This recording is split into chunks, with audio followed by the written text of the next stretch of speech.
बोल भाई, आवाज आ रही है? वीडियो भी क्लियर है? जी। जी। चलो भाई वापस आते हैं। हाँ देखो, ये मैंने बोला था 129 पेज पे आ जाओ, वहां तक सुनना था क्या? जी। हाँ ये देखो, यहाँ पे थे अपन, एग्जैक्ट कॉपी बनानी पड़ेगी, है ना? तो बस 129 पेज पे आ जाओ। पहले दिखाता हूँ कुछ। ये देखो, यहाँ पे क्या हो रहा है, अमीबा टूट रहा है। ये इस तरह से रिप्रोड्यूस करता है अमीबा, है ना? ये अपन अभी पढ़ने वाले हैं बाद में, है ना? तो रिप्रोड्यूस कैसे करता है अमीबा? ऐसे टूट जाता है बस, और कुछ नहीं करता। तो इसका बड़ा सिंपल है रिप्रोडक्शन का तरीका। इसमें बस क्या होगा, पर डीएनए जो होगा, है ना, इसमें ऐसा तो नहीं हो रहा कि मम्मी और पापा अलग अलग। ये चीज जो होती है ना, इसको बोलते हैं सेक्सुअल रिप्रोडक्शन, जहाँ पे पेरेंट्स दो अलग अलग होते हैं। यहाँ पे देखो, एक ही अमीबा टूट गया, इसमें पेरेंट बचा ही नहीं और दो बच्चे आ गए। बात समझे? डीएनए पूरा सेम होता होगा ना? हाँ बहुत बढ़िया। इसमें जो डीएनए होता है ना, ये सेक्सुअल रिप्रोडक्शन में एग्जैक्ट दो में, मतलब उसकी एग्जैक्ट कॉपी बनती है और दोनों में बढ़ जाती है ना? यानी जैसे ये डीएनए है, तो उसकी एक कॉपी बनती है और दोनों में बढ़ जाती है। बात समझ में आई क्या? जी। ह्यूमन में हल्का सा कॉम्प्लिकेशन आ जाता है, ये आधा टूटता है, उधर जाता है, यहाँ पे भी फिर कॉपी करना पड़ता है, वो सब कॉम्प्लिकेशन इसमें आता है। वो एक्चुअली बहुत हाई लेवल की चीजें हैं, जो मतलब 12th लेवल की चीजें जो हमें पढ़ाई जाती है। फालतू में एनसीईआरटी ने इंट्रोडक्शन में भर दिया है, मतलब वो उस पर इतने क्वेश्चन भी नहीं आएंगे, सही बताऊं तो, है ना? एक दो चीजें मैं बता दूंगा जो मेन की पॉइंट है, जो मैं साइड में भी लिखवा दूंगा, बुक के स्टार लगवा दूंगा, कि उनको बस अच्छे से याद रखना, है ना? जो लास्ट कंक्लूजन पे पहुंचेंगे अभी मैं बताता हूँ एक। चलो अभी पढ़ते जाते हैं। उस चीज को लिख लेना बस, जो मैं आखिरी में बताऊंगा। आ जाओ। तो उसी पेज पे आ जाओ वापस। तो उनने क्या बताया कि therefore a basic event in reproduction is the creation of a DNA copy. Cells use chemical reaction to build copies of their DNA. This creates two copies of the DNA in a hello. reproducing cell. जैसे वो amoeba था। हाँ हाँ बोल मैं। आप कौन से पेज पर पढ़ रहे हो? ये मैं 127 पे आ गया हूँ वापस, जो पहला पेज है चैप्टर का, हाँ हाँ, उसका ठीक है। आखिरी पैराग्राफ पे हूँ मैं। हाँ, जी। वहां पे क्या था, उसकी तीसरी लाइन, आखिरी पैराग्राफ की तीसरी लाइन पे, this creates hmm. Two copies of the DNA in a reproducing cell. तो जैसे अमीबा था, वो रिप्रोड्यूसिंग सेल है ना, रिप्रोड्यूस करने वाला, तो वो क्या होगा, दो कॉपी बना लेगा डीएनए की, और दोनों एक एक बच्चे में चली जाएगी, and they will need to be separated from each other. तो ये सेपरेट हो जाएंगे जब जो सेल पूरा टूटेगा, तब वो डीएनए भी आपस में सेपरेट हो जाएंगे। उसके बाद however keeping one copy of DNA in the original cell and simply pushing the other one out would not work. देखो इनने क्या बोला, कि ऐसा नहीं चल सकता कि, मतलब वो ऐसा बोलना चाह रहे हैं कि सिर्फ डीएनए। अच्छा चलो पूरा एक बार रीड करते हैं line. However, keeping one copy of DNA in the original cell and simply pushing the other one out would not work. अगले पेज पे आओ। Because the copy pushed out would not have any organized cellular structure for maintaining life processes. वो क्या suggest कर रहे हैं, कि ऐसा भी अमीबा कर सकता है कि उसने डीएनए की दो कॉपी बना ली, एक अपने पास रखे, एक को बाहर फेंक दे, तो वो फेंकेगा ना, तो वो फेंकी जाएगी, मतलब वो किसी काम की नहीं बचेगी। ऐसा रिप्रोडक्शन ऐसे नहीं हो सकता सिर्फ डीएनए को कॉपी कर लिया, आपको बाकी सारी चीजें भी कॉपी करनी पड़ेंगी। बात समझे क्या? जी। हाँ। हाँ, क्योंकि भाई एक मशीनरी भी तो चाहिए उस डीएनए को। मैंने क्या बताया था, डीएनए जो है ये क्या करता है, फिर प्रोटीन बनाता है ना, जिस हिसाब से पूरी ऑर्गेनिज्म की बॉडी बनने वाली है उस हिसाब से। तो ये प्रोटीन जो है वो कौन बना रहा है, ये अपनी बॉडी बनाएगी अब। ये हाँ। अपनी बॉडी को बनाना पड़ेगा डीएनए। हाँ, जी। ये अपनी बॉडी को बनाने पड़ेंगे प्रोटीन, डीएनए को देख के। तो ये बॉडी भी तो होनी चाहिए ना, मतलब एक, वो बोल रही है एनसीईआरटी कि सिर्फ डीएनए को बाहर फेंकने से कुछ नहीं होगा। ठीक है, इतनी कोई बड़ी बात नहीं है। उसके बाद therefore DNA कॉपिंग is accompanied by the creation of an additional cellular apparatus. तो डीएनए की जो कॉपी होती है उसके साथ एक सेलुलर अपैरेटस को भी क्रिएट करना पड़ता है, उसके साथ एक पूरा पूरा नया सेल भी बनाना पड़ता है, ऐसा बोल रही है। And then the DNA copy is separate each with its own cellular apparatus. तो हर एक के पास अपना सेलुलर, तुम अगला वो अगले पेज पे वो डायग्राम भी देखते जाओ। क्या हो रहा है, डीएनए की अलग अलग कॉपी बट रही है, पर आपस में पूरा सेल भी जो है उसके भी सारे ऑर्गेनील्स, यानी जैसे गोल्जी अपैरेटस, माइटोकॉन्ड्रिया, ये सारे भी डबल होते हैं। इन सबको भी डुप्लीकेट करना पड़ता है, इन सबको भी कॉपी करना पड़ता है, फिर वो एक एक सेल में बांट दिए जाते हैं। जी। तो ये तो बड़ा सिंपल सा रिप्रोडक्शन है। अभी वो ह्यूमंस में आता है कॉम्प्लीट। हाँ हाँ बोल, मैं कुछ बोल रहा है। नहीं, कुछ नहीं बोल रहा। हाँ, अच्छा एक सेकंड रुकना।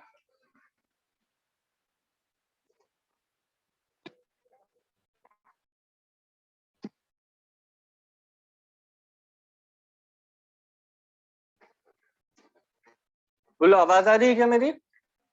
जी आ रही है। ये ठीक है, मैंने बोर्ड को थोड़ा स्पॉटलाइट कर दिया तो अब यही दिखेगा तुम लोग को। आ जाओ। तो उसके बाद सेकंड पैराग्राफ पे हूं मैं 128 पेज के। हाँ, वहां से पढ़ना स्टार्ट कर रहा हूँ। These two cell are of course similar hello but they are likely to be absolute. हाँ भैया, हाँ बोल मैं। 1 मिनट बस रुक जाइए, वो दादा का कॉल आ रहा है, मैं फोन भैया को देकर आता हूँ। ठीक है ठीक है। राम तेरे को तो आवाज आ रही है ना? जी आ ठीक है। अभी तक कोई डाउट तो नहीं आया है?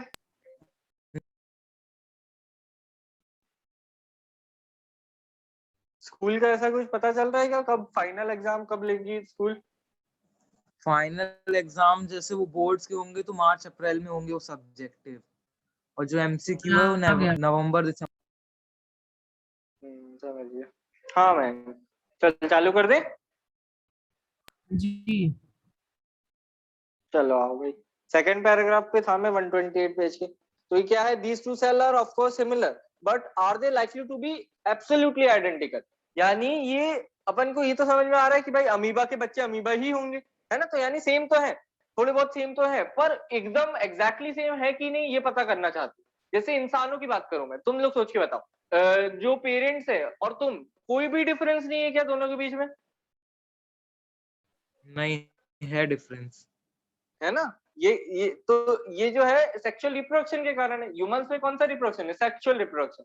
इसमें क्या था अमीबा में? अमीबा दो में सेपरेट हो गया, खत्म। तो ये जो है होता है, इसको बोलते हैं एसेक्सुअल, जब एक ही पेरेंट होता है ना। इस चीज पे भी आएंगे अभी बाद में, एनसीईआरटी ने यही बता दिया। तो एक ही पेरेंट है अमीबा में, वो हो गया एसेक्सुअल रिप्रोडक्शन।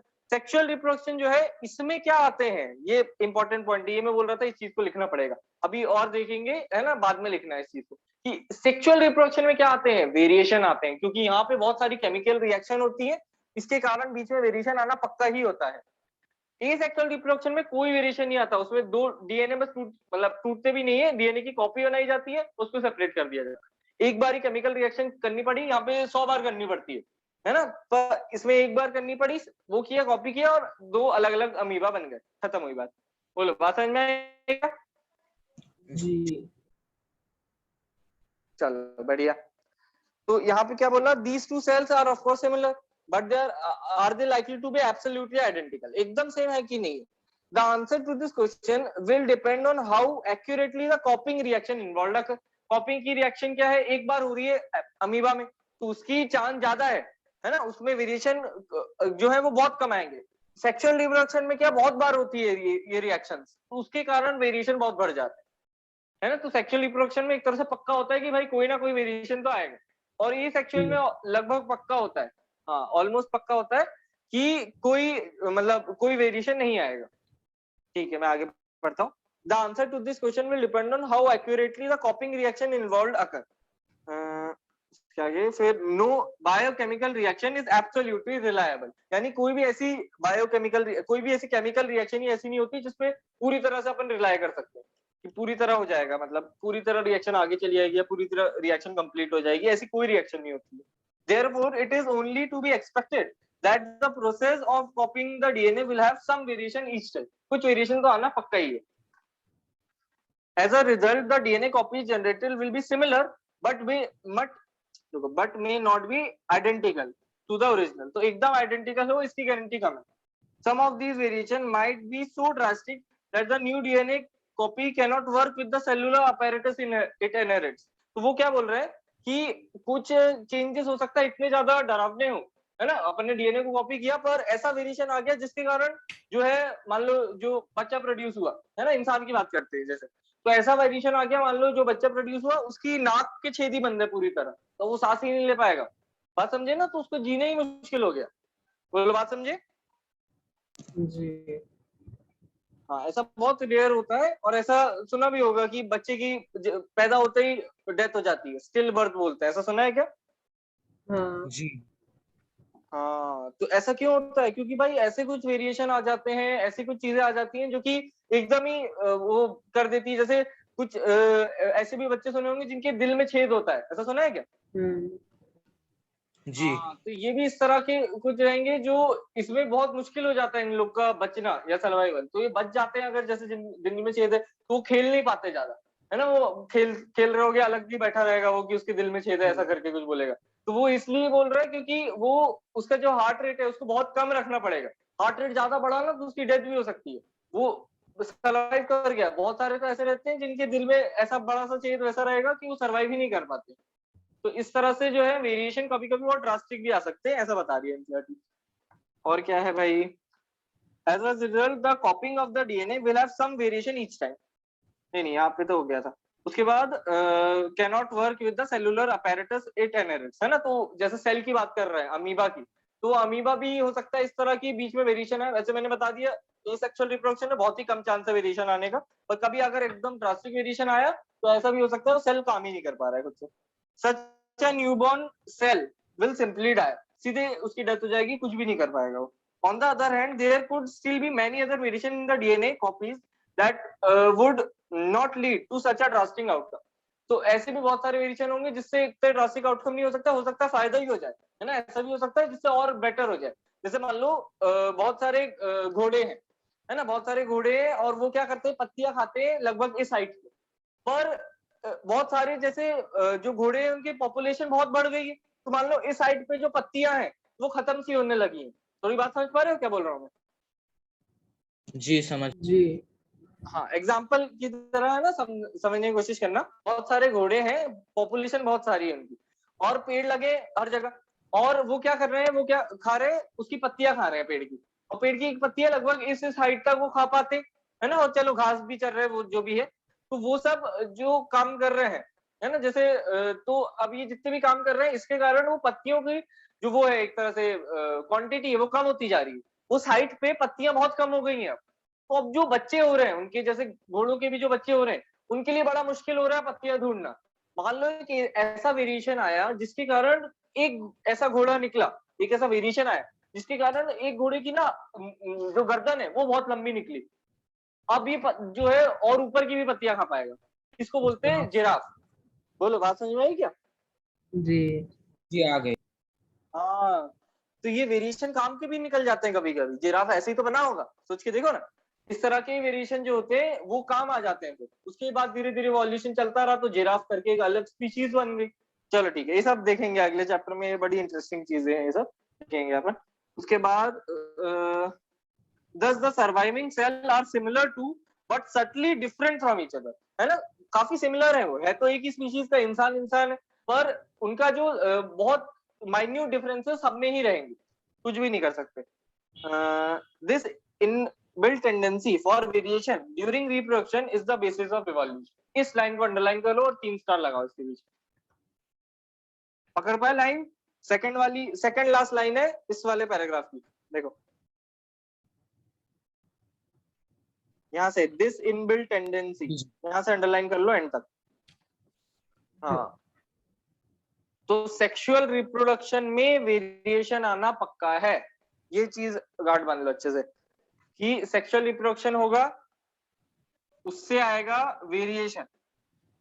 वेरिएशन यानी ऐसा कुछ भी चेंज डीएनए के अंदर, वेरिएशन आना पक्का है। बहुत सारे केमिकल रिएक्शन होते हैं क्योंकि, और इस वेरिएशन के कारण हो सकता है एवोल्यूशन, हो सकता है ना। सेक्सुअल रिप्रोडक्शन में वेरिएशन आएगा ये पक्का है, पर इस वेरिएशन के कारण हो सकता है एवोल्यूशन हो जाए। एवोल्यूशन यानी प्रोग्रेशन एक तरह से, है ना, वो और अच्छी स्पीशीज बन जाए, और मतलब सर्वाइवल उसका और अच्छा हो जाए उसके कारण। जी जैसे घोड़े से जिराफ बन गया तो अब ये जिराफ ज्यादा अच्छे सर्वाइव कर पाएगा, और जो घोड़े और नए घोड़े पैदा होंगे उनसे ज्यादा अच्छे सर्वाइव कर पाएगा, क्योंकि ऊपर की पत्तियां भी खा पा रहा है।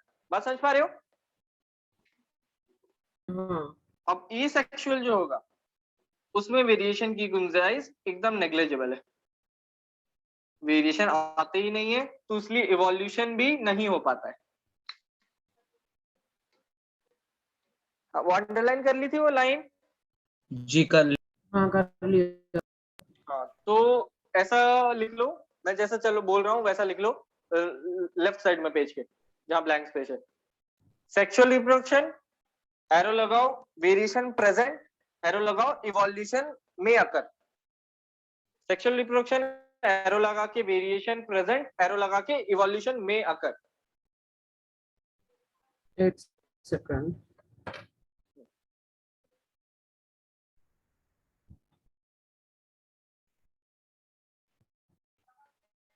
सेक्सुअल रिप्रोडक्शन एरो लगा के वेरिएशन प्रेजेंट, एरो लगा के इवोल्यूशन में आकर। तो दूसरा समझ ही गए होगे, एसेक्सुअल रिप्रोडक्शन एरो लगा के नो वेरिएशंस, एरो लगा के इवोल्यूशन विल नॉट अकर। एक बार फिर से बोल दीजिए फर्स्ट वाले का। हाँ, पहली चीज है सेक्सुअल रिप्रोडक्शन एरो हाँ। लगा के वेरिएशन प्रेजेंट, एरो लगा के इवोल्यूशन में अकर, है ना, हो सकता है इवोल्यूशन। और दूसरी चीज क्या है, एसेक्सुअल रिप्रोडक्शन एरो लगा के, दूसरा पॉइंट है ना, एसेक्सुअल रिप्रोडक्शन एरो लगा के वेरिएशन नहीं, क्या नो वेरिएशन, एरो लगा के इवोल्यूशन विल नॉट अकर।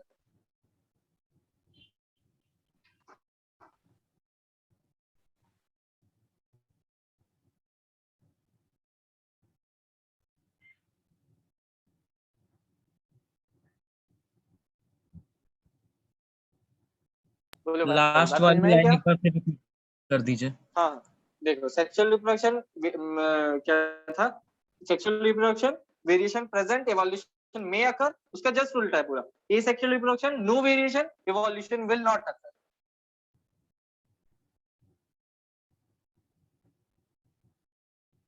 लिख दोनों लिख लिया? एक सेकंड। हाँ लिख लो भाई। हाँ हो गया।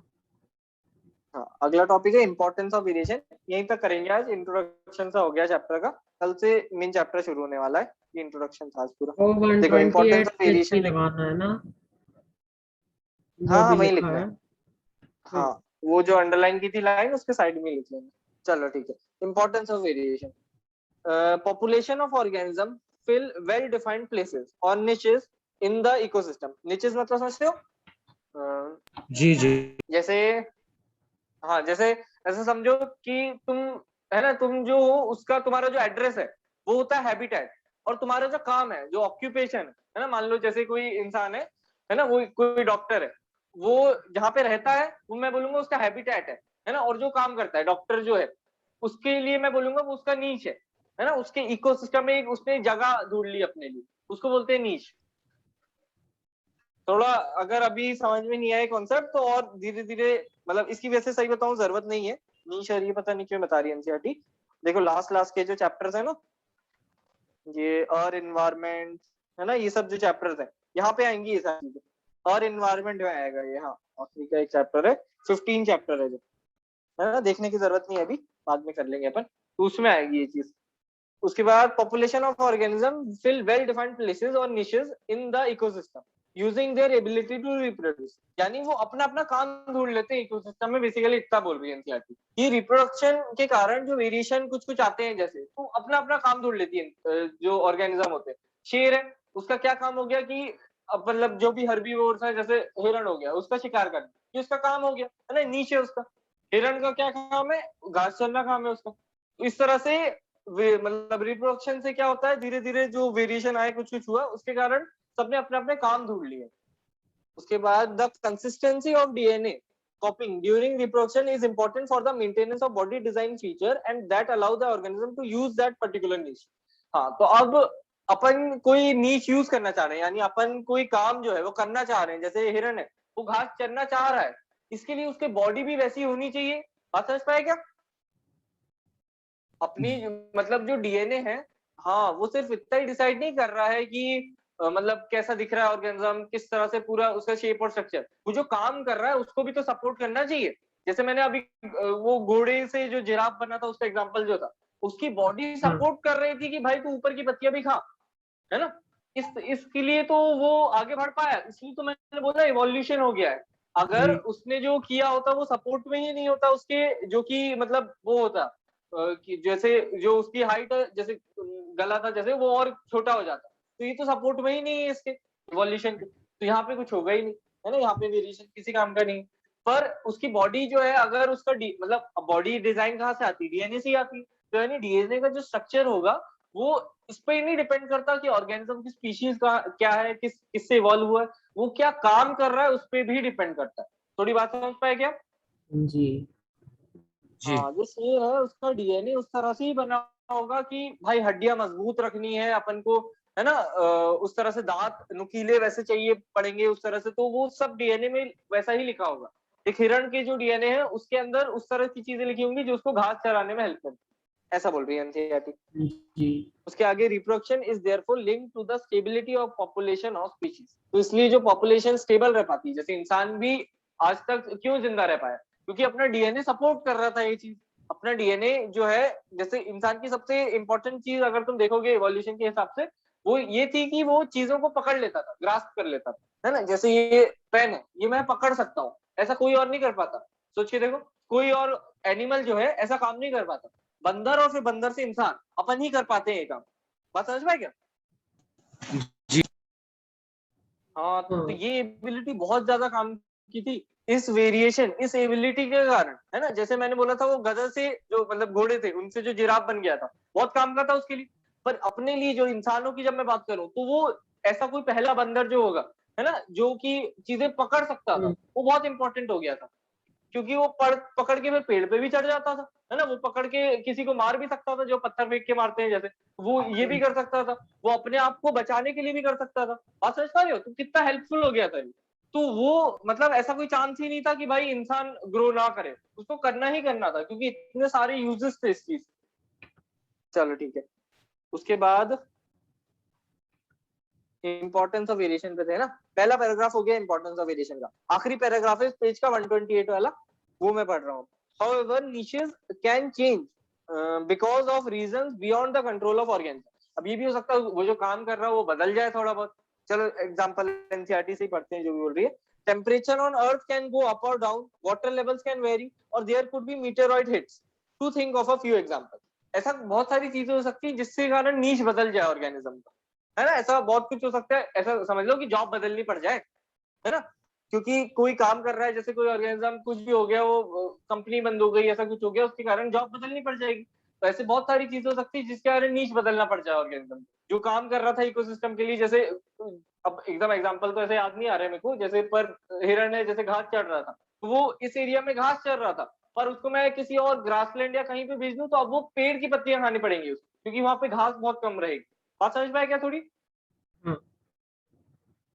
है ना। जैसे ग्रासलैंड में मान लो, तो वहां पे तो आराम से घास चढ़ पाएगा, पर मैं ट्रॉपिकल फॉरेस्ट टाइप में भेज दूं उसको, तो पेड़ की पत्तियां खानी पड़ जाएंगी। उसने अपना नीच बदल लिया, थोड़ा सा ही बदला, पर ठीक है, बदल मतलब थोड़ा बहुत तो बदलना पड़ा उसको।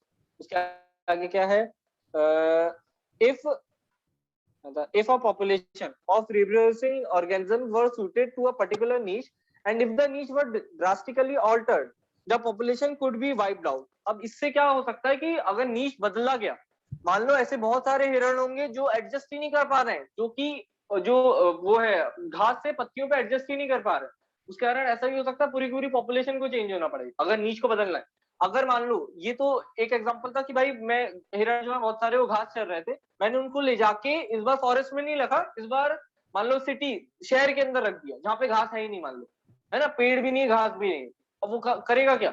उसको ऐसा कोई काम ढूंढना पड़ेगा या तो जो कि बिना घास और पेड़ के चल जाए, पर ऐसा कोई काम है नहीं।